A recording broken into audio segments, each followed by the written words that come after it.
শুনবো যে রাসূলুল্লাহ সাল্লাল্লাহু আলাইহি ওয়াসাল্লাম কদরের রাতগুলোতে কি কি ইবাদত করতেন। আমি খুঁজে 5টা আমলের কথা পেয়েছি বিশেষভাবে।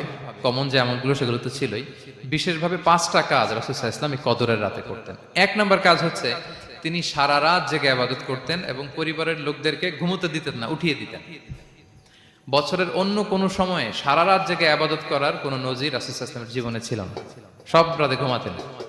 আমি জহুর বারুতে একটা কনভেনশনে the daily routine of prophet সাল্লাল্লাহু আলাইহি ওয়াসাল্লাম একটা আলোচনা করেছিলাম, যেখানে রাসূল সাল্লাল্লাহু আলাইহি ওয়াসাল্লামের দৈনন্দিন জীবনের রুটিন আলোচনা করেছিলাম। সেখানে আমরা বলেছি যে রাসূল সাল্লাল্লাহু আলাইহি ওয়াসাল্লামের দৈনন্দিন অভ্যেস ছিল তিনি এশার পরেই তাড়াতাড়ি ঘুমিয়ে পড়তেন আর মিড নাইটে উঠতেন। রাসূল সাল্লাল্লাহু আলাইহি ওয়াসাল্লামের কর্মদিবস শুরু হতো মিড নাইটে।